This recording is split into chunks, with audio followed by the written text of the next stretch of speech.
Okay, so in 8.1, we looked at how we would add up this infinite number of cylinders, and we're going to do the same kind of idea here.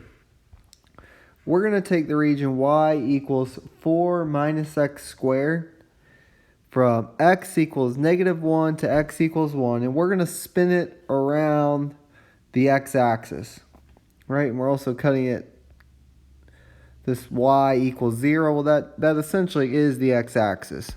So what we're doing inside here is, essentially you could think here you have this area and you're spinning it around, and the result would actually form a cylinder here. Okay? And so if I think about that cylinder, that one individual cylinder, let's talk about what's happening with it. So that's a cylinder. Right? Its volume is pi r squared h. And we're thinking of this space here, this width, as being dx. That's really our h. So far we have volume equals pi r squared dx, or delta x. So the question then, okay, the only thing we really need to find the volume of this cylinder is to know what its radius is. Well, if you think the height of this green area here, that would be equivalent to its radius. That would be the same thing. Well, that's also just whatever the function value is.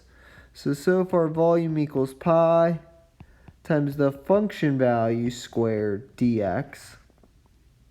And we know the function value is this 4 minus x squared. So the volume of that cylinder is pi times 4 minus x squared dx. So volume equals pi times, if we multiplied that thing out, we would get, if you were to multiply that out, FOIL that thing out, you would get 16 minus 8x squared plus x to the 4th dx. So that is our volume of one cylinder, but we want to do cylinders over this entire region from -1 to 1. So we're looking at doing an infinite sum. In other words, we want to calculate pi times -1 to 1, 16 minus 8x squared plus x to the 4th dx. And I said to find the exact value. This is something that will require some time. You could do it by hand. It comes out to be 406 over 15 pi. This next problem asks you to find arc length. And back in this section when we talked about 8.2, we came up with a formula for arc length. And essentially you just need to know this formula. Arc length along a curve from one value of x to the next is a to b the square root of 1 plus f prime of x squared dx. So you're essentially just using this formula and plugging in f prime of x in a and b.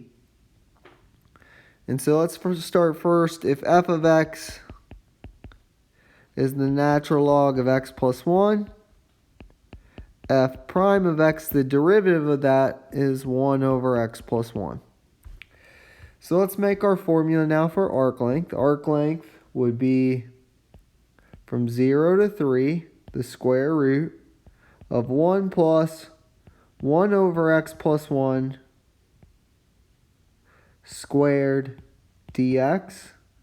We can simplify that and make it just look just a little bit better to put in our calculator. From 0 to 3, the square root of 1 plus 1 over x squared plus 2x plus 1 dx.